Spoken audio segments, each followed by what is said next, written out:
पिछले वीडियो में आपने देखा कि कैसे संघ की नर्सरी से निकला एक नेता जिसे भाजपा ने गढ़ा, तराशा और नेतृत्व के लिए तैयार किया, जो हर मौके को भुनाता गया और देखते ही देखते सत्ता की सबसे मजबूत कुर्सी पर जम गया।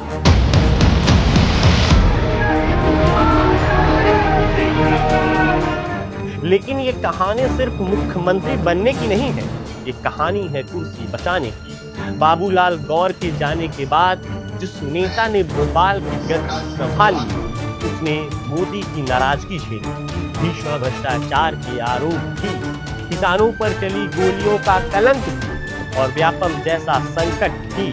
मध्य प्रदेश में हुए करोड़ों के भर्ती घोटाले ने शिवराज सरकार को मुश्किल में डाल दिया है। उसने अपने से जबर नेताओं की सियासी सांसें रोक दी।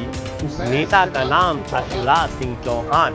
भोपाल के लिंक रोड पर 74 बंगले हैं, जहां मंत्री और रसूखदार के ठिकाने हैं। इन सब से खास एक सामान्य सा सरकारी बी टाइप बंगला है, जिसे कभी दिग्विजय सिंह ने अपने खास सत्यनारायण शर्मा को दिया था और बाद में राजनीति की सौजन्यता दिखाते हुए एक ऐसे नेता को अलॉट कर दिया जो आगे चलकर मध्य प्रदेश का सबसे लंबे समय तक का मुख्यमंत्री बना। अगर दिग्गी राजा जानते कि यही नेता उनका रिकॉर्ड तोड़ेगा और फिर कहेगा कि ये बंगला मेरे लिए शुभ है, तो शायद ये गलती दिग्विजय सिंह कभी न करते। तो ऐसे में सवाल जिसे जानना जरूरी है, जिस शिवराज ने हर संकट को मैनेज किया, हर विरोध को संतुलन से साधा हो हल्ला के बावजूद अपनी कुर्सी संभाले रखी और कैसे अपने विरोधियों को साइड लगाया, पलटिया के बैठ जाइए। आगे की कहानी बहुत मजेदार है। नमस्कार, मैं हूं शिवेंद्र सिंह और आप देख रहे हैं किस्से कहानी का 17वां एपिसोड। 29 नवंबर 2005 को शिवराज सिंह मुख्यमंत्री तो बन गए, लेकिन उस कुर्सी में बस बैठ जाने के लिए चाहिए थी विधायकी। इसके लिए चुनी गई बुधनी की सीट, हाँ वही बुधनी जिसको शिवराज ने 14 साल पहले अटल जी के कहे पर छोड़ दिया था। यहाँ के विधायक राजेंद्र सिंह को दिलवाया गया इस्तीफा। शिवराज जीते ये कांग्रेस कतई नहीं चाहती थी। चुनाव आयोग में शुरू हुआ शिकायतों का सिलसिला। शिवराज के साथ कलेक्टर की तस्वीर आने पर कलेक्टर को हटा दिया गया और चुनाव की तारीख आगे बढ़ा दी गई। कांग्रेस के बड़े नेता भोपाल पहुंच गए, बयानबाजी तेज हो गई, आरोप लगे कि सत्ता का दुरुपयोग हो रहा है। शिवराज सिंह चौहान बुधनी में पद यात्राएं शुरू कर दी। शिवराज जहां जाते, चुनाव आयोग के पर्यवेक्षक उनके पीछे जाते। बुधनी वासी जानते थे कि वो विधायक नहीं मुख्यमंत्री चुन रहे हैं, तो शिवराज आसानी से जीत गए। शिवराज अब फुल टाइम मुख्यमंत्री हो गए थे, लेकिन षड्यंत्र थमे नहीं। मुख्यमंत्री की खुशी शिवराज अच्छे से पचा भी नहीं पाए थे कि एक मुसीबत आकर खड़ी हो गई। एक वारंट की वजह से उमा भारती की कुर्सी चली गई थी। ऐसा ही वारंट शिवराज के लिए भी आया। 1997 के एक मामले में रायसेन की एक कोर्ट ने उनके खिलाफ वारंट निकाल दिया। उमा को ऐसा ही एक वारंट खा गया था। सूबे के अधिकारियों की सांसें अटक गईं। कोर्ट में अर्जी दी गई कि लोकहित में मामला खारिज कर दिया जाए। संकट टला भी नहीं था कि सरकार की याचिका को कोर्ट में चुनौती मिल गई। हालांकि हाई कोर्ट ने इस चुनौती को खारिज कर दिया और शिवराज पर से गिरफ्तारी का वारंट टल गया। इन शुरुआती झटकों के बाद शिवराज सिंह चौहान ऐसे जमे कि उनके लिए कद्दावर और दिग्गज जैसे शब्द छोटे पड़ने लगे। हमारे लिए शिवराज मध्य प्रदेश की राजनीति की धोनी है। जैसे धोनी कभी जरूरत से ज्यादा आक्रामक नहीं दिखते, विकेट के पीछे से फील्ड सेट करते हैं, ठीक ऐसे ही शिवराज भी राजनीति में शोर नहीं रचते, चाल चलते हैं। भाषणों में नरमी, ना बयानों में उबाल। अखबारों की सुर्खियां, टीवी डिबेट्स या चुनावी मंचों से उस शातिर राजनेता की झलक नहीं मिलती जो असल में वे हैं। आप उन्हें एक कदम पीछे जाते देखेंगे और जब तक आप कुछ समझ पाएंगे कि शिवराज का खेल निकल पड़ा होता है। पिछले वीडियो में हमने बताया कि जब शिवराज मुख्यमंत्री बने तो पार्टी में गुटबाजी चरम पर थी। इसी को पाटने के लिए बीजेपी ने शिवराज के पहले शपथ ग्रहण को एक सियासी संदेश बना दिया। केंद्र से लेकर प्रदेश तक हर बड़ा नेता भोपाल बुलाया गया। कोई खेमा अलग नहीं दिखा, हर नेता एक ही फ्रेम में था। मैसेज साफ था, भाजपा अब संकट के दौर से बाहर है और शिवराज सबके मुख्यमंत्री हैं। शिवराज ने इस एक सबक को गांठ बांध लिया। इसके बाद उन्होंने सरकार को फाइलों से नहीं, मैदान से चलाया। यात्राएं, सभाएं, कार्यक्रम, सरकार का हर फैसला किसी न किसी आयोजन से जुड़ा होता था। शिवराज खुद एक चलती फिरती सरकार बन गए। अगर वो यात्रा पर नहीं होते तो रोड शो कर रहे होते, अगर रोड शो नहीं तो किसी गांव में चौपाल कर रहे होते। मध्य प्रदेश की शायद ही कोई विधानसभा होगी जहां लोग ये ना कह सकें कि शिवराज यहां नहीं आए। लोगों ने उन्हें मन से नहीं, आंखों के सामने देखा। जनता दरबार में अपनी अर्जी खुद दी और यही सीधा रास्ता शिवराज की सबसे बड़ी पूंजी बन गया।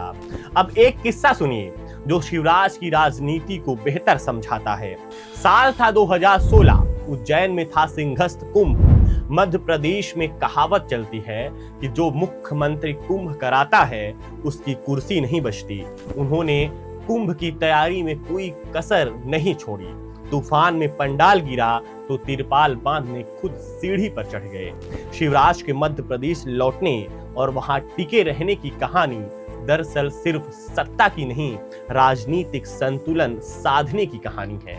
इस दौर में ऐसे ऐसे नेता हाशिए पर चले गए कि अगर नाम गिनाए जाएं तो सियासत की एक पीढ़ी सामने आ जाए। रास्ते से लोग हटे लेकिन शिवराज के हाथों कभी राजनीतिक वध नहीं हुआ। कम से कम ऐसा तो बिल्कुल नहीं जिस पर उंगली रख कर बताया जा सके कि जब तत्कालीन मुख्यमंत्री बाबूलाल गौर को विदा किया गया तो विदाई खाली हाथ नहीं थी। कहा गया जिस कुर्सी पर हाथ रख दें वो उनकी होगी। विधानसभा अध्यक्ष चाहिए, पार्टी संगठन चाहिए, कैबिनेट में वरिष्ठ स्थान चाहिए या फिर राज्यसभा, खुला ऑफर था। इसका मतलब ये बिल्कुल ना सोचिएगा कि शिवराज ने सिर्फ देने का काम किया। शिवराज सिर्फ देने वाले नेता थे। जब उमा भारती की वापसी की हवा चली, शिवराज ने दिल्ली तक ये संदेश पहुंचा दिया कि उमा आई तो पार्टी का संतुलन फिर डगमगा जाएगा। और फिर वो ऐसा दांव चलते कि भोपाल से लेकर दिल्ली तक चर्चाओं में आ जाते। एक बार उन्होंने बस इतना कह दिया कि भू माफिया मुझे हटाने की साजिश कर रहे हैं। इस एक वाक्य ने दो काम कर दिए। दिल्ली में शिवराज के लिए सहानुभूति बनी रही और मध्य प्रदेश में चर्चा उमा से हटकर फिर शिवराज पर टिक गई। जब कैलाश विजयवर्गीय भारी पड़ने लगे और खुलकर अड़ भी गए तो उन्हें भी एक झटके में बाहर नहीं किया गया। पहले गोपाल भार्गव को इंदौर का प्रभारी बनाया गया। इंदौर पहुंचते ही भार्गव ने सुमित्रा महाजन और कैलाश विजयवर्गीय की खींचतान पर नाम लिए बिना तंज कसा और पूरी पटकथा पलट दी। विजयवर्गीय आखिरकार दिल्ली भेज दिए गए, बाद में राष्ट्रीय महासचिव भी बने। इस पूरी रणनीति का फायदा ये रहा कि शिवराज के विरोधियों को ना पलटवार करने का मौका मिला, न कोई बहाना। भारतीय राजनीति में अक्सर नेता किसी न किसी पहचान के साथ आते हैं। किसी ने धर्म को अपनी ताकत बनाया, किसी ने जाति को। काशीराम ने बहुजन को राजनीतिक शक्ति में बदला, मायावती ने उस शक्ति को सत्ता का चेहरा दिया। ममता बनर्जी ने बंगाल में माँ माटी मानुष के नाम पर भावनात्मक राजनीति खड़ी की, लेकिन शिवराज सिंह चौहान ने खुद को किसी एक वर्ग की राजनीति में नहीं बांधा। वो जाति के नेता नहीं बने, वो समुदाय के नेता भी नहीं बने, वो एक एक व्यक्ति के नेता बने।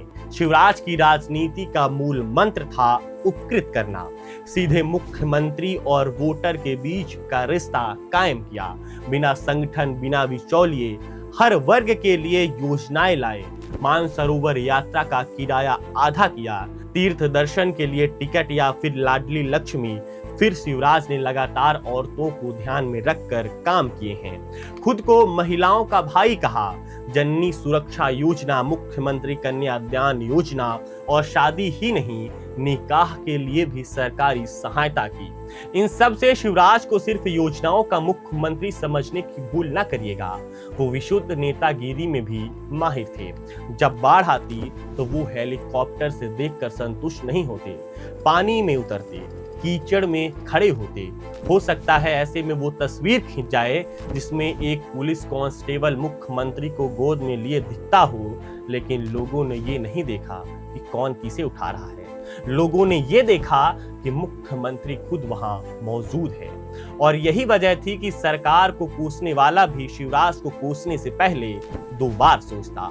मंदसौर में जब आंदोलन कर रहे किसानों पर गोली चली तो शिवराज ने वो किया जो आमतौर पर विपक्ष करता है, वो उपवास पर बैठ गए। सरकार के मंत्री अपने ही मुख्यमंत्री को उपवास तोड़ने के लिए मनाने लगे। फौरी तौर पर इसने पुलिस फायरिंग पर मचे शोर को थोड़ा थाम जरूर लिया, और जब कोलाहल थमा तो शिवराज के पास दौरे, सभाएं और घोषणाओं के लिए पूरा समय और संयम था।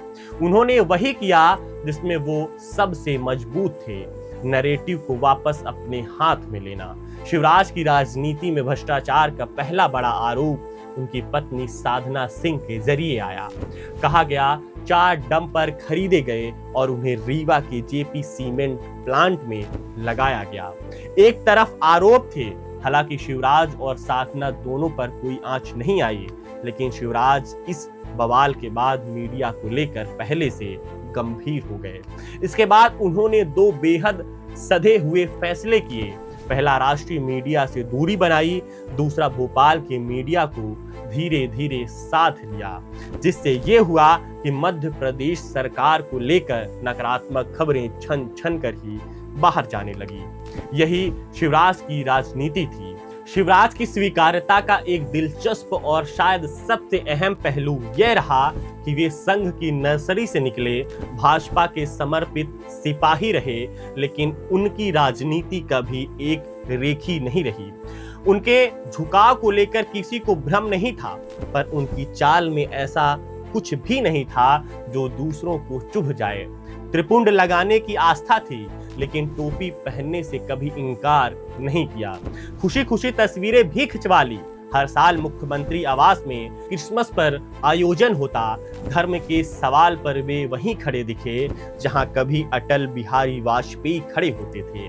आस्था के साथ पर संतुलन में असल परीक्षा आई भोजशाला के सवाल पर। धार जिले की वह जगह जिसे मध्य प्रदेश की अयोध्या कहा जाता है, यहाँ के अवशेष जैन, हिंदू और इस्लाम तीनों परंपराओं की गवाही देते हैं। मुसलमानों के लिए यह कमाल मौला मस्जिद तो हिंदुओं के लिए राजा भोज के काल का मंदिर है।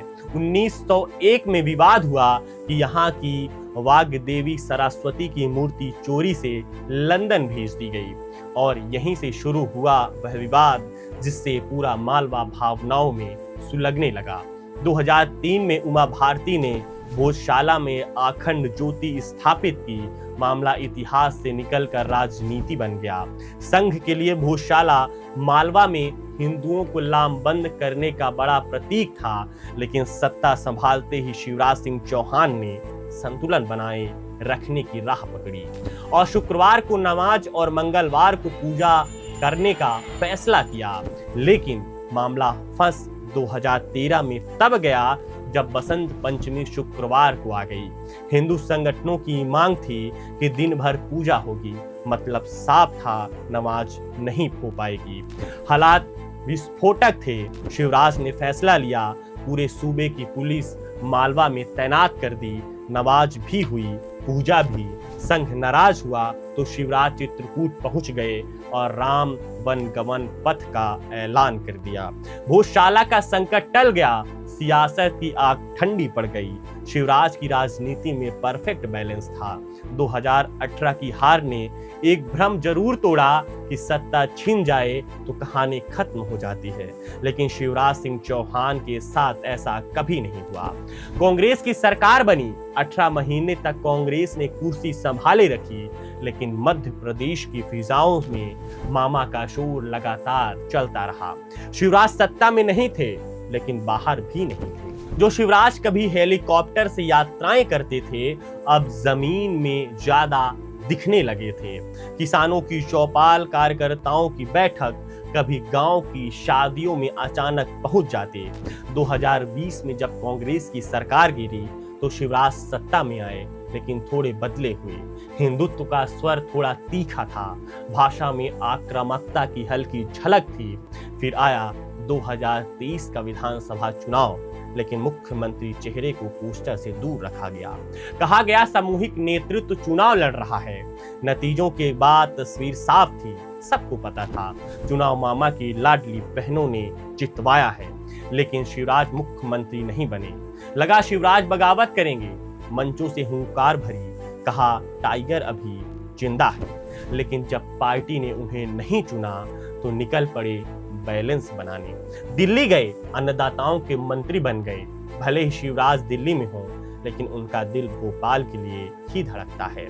गाहे बगाहे भरे मंच से कह मारते हैं कि मैं जहां भी रहूं, मध्य प्रदेश मेरे भीतर रहेगा।